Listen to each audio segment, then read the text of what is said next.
Assalamu alaikum wa rahmatullahi wa barakatuhu ကျွန်တော်တို့ဒီနေ့ဟာ9မိနစ်တင်အောင်မြင်ခရီးရဲ့သင်ခန်းစာအမှတ်စဉ်1364ကိုတင်ပြဖို့အတွက်ဖြစ်ပါတယ်ဒီနေ့မှာတော့ကျွန်တော်တို့အကဲဖြတ်ဖို့ဟာဘယ်လောက်အရေးကြီးလိုအပ်တယ်လဲဆိုတဲ့အကြောင်းကိုတင်ပြသွားမှာပါတကယ်တော့မိမိကိုယ်ကိုအကဲဖြတ်ခြင်းဟာနှစ်ဘဝအောင်မြင်ခြင်းရဲ့အခြေခံအုတ်မြစ်လဲဖြစ်ပါတယ်တော့ဒါကြောင့်ကျွန်တော်တို့ဒီနေ့ကျွန်တော်များကုရ်အာန်မှာလေ့လာကြည့်တဲ့အခါမှာလည်းအလ္လာဟ်ရှ်မြတ်ကယာအယုဟ်လဒီနာအာမနုတကုလ္လာဟ်ဝလ်တန်ဇုရ်နဖ်ဆုမာကဒ်ဒမတ်လီဂတ်ဆိုပြီးတော့မှအမိန့်ရှိထားတဲ့လူတိုင်းဟာမနှပြန်အတွက်ဘာတွေလုပ်ပြီးသွားပြီလဲဘာတွေပြင်ဆင်ပြီးသွားပြီလဲဆိုတာတွေကိုပြန်လည်သုံးသပ်ဖို့အတွက်အမိန့်တော်ရှိထားတာပါဟာဒီသ်တော်မှာလည်းကုရ်အာန်ဆလ္လာလာဟ်အလိုင်းဝါဆလမ်ကအလ်ကယစ်မန်ဒါနနဖ်ဆဟူဝအမီလလီမာဘအဒ်အလ်မောတ်အသိဉာဏ်ရှိတဲ့သူဆိုတာကိုအကဲဖြတ်နေတဲ့သူကိုစင်ញင်ဆုံးဖြတ်သုံးသပ်နေတဲ့သူဖြစ်တယ်တဲ့ကွယ်လွန်ပြီးတဲ့နောက်ပိုင်းမှာကြုံရမယ့်အခြေအနေတွေအတွက်ကိုကြိုတင်ပြင်ဆင်တဲ့သူလည်းဖြစ်တယ်ဆိုပြီးတော့မှ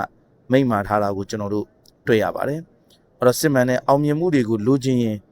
ပြင်ပပတ်ဝန်းကျင်ကိုမပြောင်းလဲခင်မှာကျွန်တော်တို့ဟာမိမိတို့ရဲ့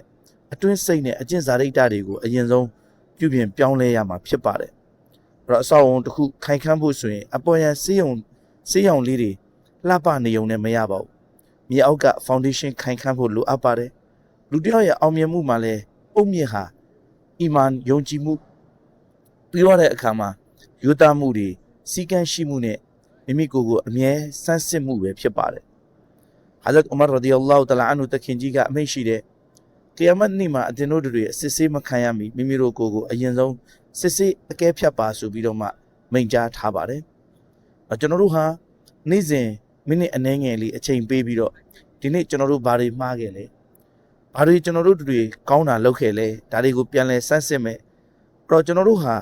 ပြန်လဲစမ်းစစ်နေသူတွေဘယ်တော့မှလမ်းမှားမှာမဟုတ်ပါဘူး။နောက်ဘဝအောင်မြင်မှုစီကိုဒီဇိုင်းမတ်ရောက်ရှိသွားမှာဖြစ်ပါတယ်။အဲ့တော့ကျွန်တော်တို့လှုပ်ဆောင်သမျှကိုအလ္လာဟ်ရှ်မြတ်ကအမြဲကြည့်ရှုနေတယ်ဆိုတဲ့အတိနဲ့စီကံရှိတတိနဲ့လှုပ်ဆောင်ဖို့လိုအပ်ပါတယ်။ညစဉ်လဲအိယာမဝင်ခင်3မိနစ်ခန့်အချိန်ယူပြီးတော့ဒီနေ့လုပ်ခဲ့တဲ့အားနည်းချက်အားသာချက်တွေကိုကျွန်တော်တို့ပြန်တွေးရမယ်။အဲ့တော့တိုးတက်အောင်လဲကျွန်တော်တို့တွေဟာဘဝအတွက် improvement လုပ်တဲ့အနေနဲ့မနက်ဖြန်မှာဒီနေ့ထက်ပိုကောင်းတဲ့သူဖြစ်အောင်ပို့ပြီးတော့အကျိုးရှိတဲ့သူတွေဖြစ်အောင်ဆိုပြီးတော့မှ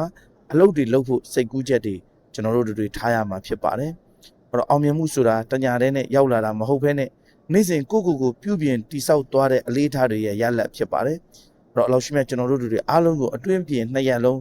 တန်ရှင်းစင်ကြယ်ပြီးတော့လောကီလောကုတ္တရာနှစ်ဌာနလုံးမှာအောင်မြင်သူတွေဖြစ်စေတော်မူပါစေ။ Assalamu alaikum wa rahmatullahi wa barakatuhu